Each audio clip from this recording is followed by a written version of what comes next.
All right, let's go ahead. I'm going to do 37 through 40 here. So 37 says consider the density function f of x is equal to 3x squared on the interval from 0 to 1. Find the expected value e of x and find the variance of x.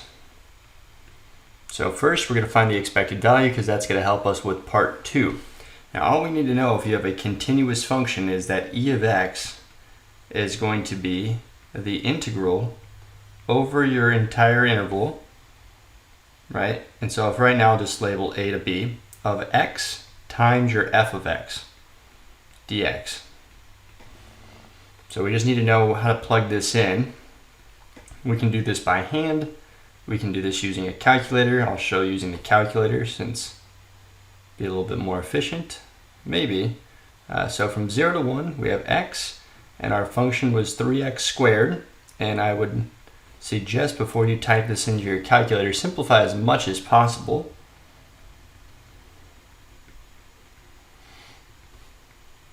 And so this is 3x cubed, right? Now if you can do the reverse power rule here, this will work fine. Right, the reverse power rule, I'll show both ways. Right, the reverse power rule is we're going to add 1, so 3x to the 4th, and divide by the same value. And we're going to plug in our bounds. Right, so in this case, if I plug in 1, I get 3/4. If I plug in 0, right, I subtract out the lower bound, I get 0. So my answer here is just 3/4. Right, this would be your expected value.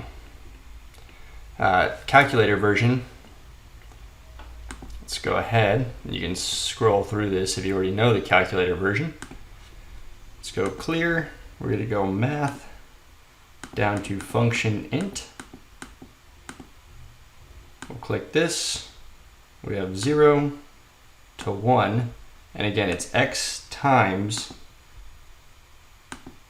right, our f of x. So 3, and now we have x to the 3rd. Where's our variables again? There they are. X to the 3rd dx. Enter. 0.75, same value. Okay, so that takes care of e of x.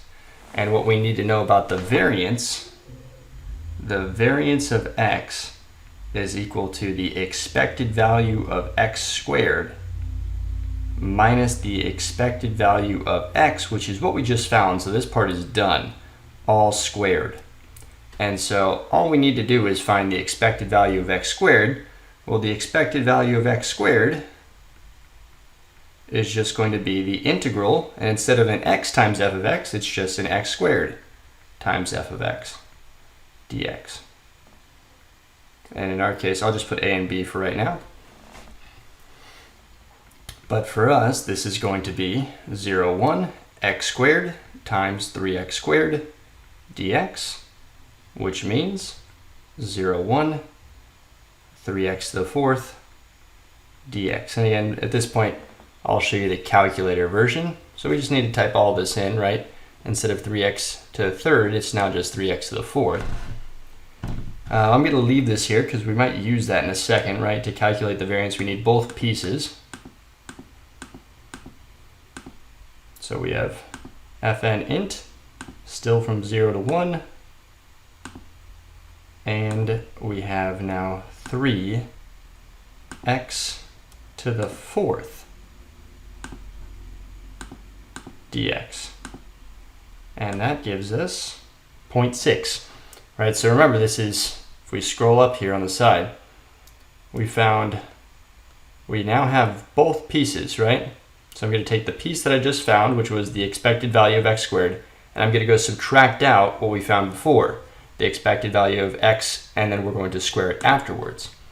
So minus 0.75, which is the expected value of x squared. And that gets us our variance, 0.0375.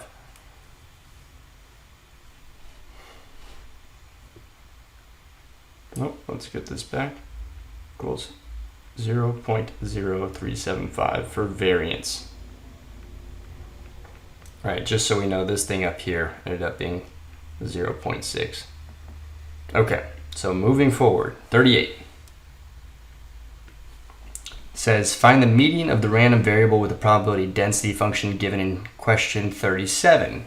Okay, so we're doing the same thing, 3x squared dx from 0 to some value a. I don't know what it is, and the median is halfway, 0.5.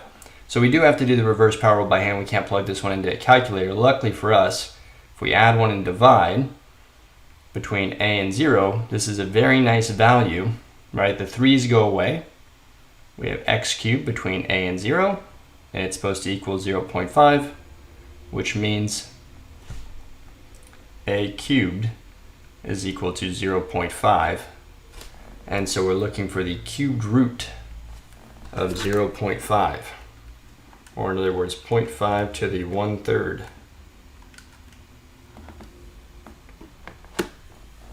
Which is 0.7937. I'm going to double check that, 38. Perfect. 39. Assuming that the worker's salary is uniformly distributed, right? So uniform distribution, we have our rectangle, and it says between 10,000, I'll just put 10K, and 60,000, 60K. Calculate the average salary. So uniform distribution is great because all we have to do is add up these two numbers and divide by 2. That'll get you the average or the expected value of a uniform distribution. So in our case, 35,000.